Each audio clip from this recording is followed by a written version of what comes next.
പണത്തിന് വില കൽപ്പിക്കല്ല, അധികാരത്തിന് വില കൽപ്പിക്കല്ല, നിന്നെ കൈപിടിച്ച് മറ്റുള്ളവർ ചുംബിക്കണമെന്ന് ചിന്തിക്കല്ല, ജനങ്ങൾ നിന്നെ ബഹുമാനിക്കണമെന്ന് ആലോചിക്കല്ല.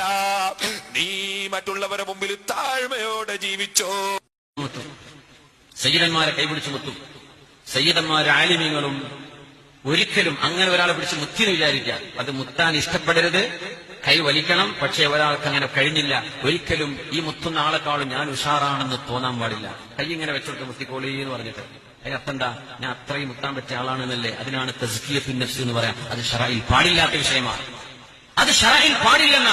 ഓരോരുത്തരും അവനവന്റെ ഈമാനിനെ കുറിച്ച് പേടിക്കണം. ഞാൻ അല്ലാഹു തആല സുമ്മ റദദനാഹു അസ്ഫല സാഫിരീൻ, അല്ലാഹുവേ ഞാൻ പരാജയപ്പെട്ടു പോകുമോ എന്ന് പേടിക്കേണ്ടവരാ. മുത്തിക്കോളൂ വെച്ചുകൊടുക്കുക. അങ്ങനെ മുത്തിക്കോളി എന്ന് പറയാം. അങ്ങനെ ചെയിൻ മുത്തല്. നമ്മൾ ഇതൊക്കെ ദീൻ കാട്ടിക്കൂട്ടാണോ? നമ്മൾ അള്ളാന്റെ ദീനെ പിടിച്ച് കോമാളിത്തരം കാണിക്കുകയാണോ? ഇത് ഈ നിരക്ക് വിട്ടുകൊടുത്താൽ അള്ളാഹുവിന്റെ ദീനിന്റെ ചിത്രം മാറിപ്പോകും. ഇനി വരുന്ന തലമുറ ഇതാ കണ്ടുപിടിക്കുക. നമ്മുടെ ഉസ്താദ്, നമ്മുടെ നേതാക്കന്മാർ, നമ്മുടെ ആലിമീങ്ങൾ, നമ്മുടെ മുതഅല്ലിമീങ്ങൾ ഇങ്ങനെയൊക്കെയല്ലേ മുമ്പ് ചെയ്തിരുന്നത്? അത് ദീനല്ലേ? അത് ദീനല്ല, അത് ദീനല്ല. തസ്കിയത്തുൻ നഫ്സ് പാടില്ല. ഇമാം ഖസാലി തങ്ങളുടെ യഹ്യയെങ്കിലും ഒന്ന് ഓതുക. ഇമാം ഖസാലി തങ്ങളുടെ യഹ്യ ഒരു ആവർത്തി ഓതി നോക്കുക.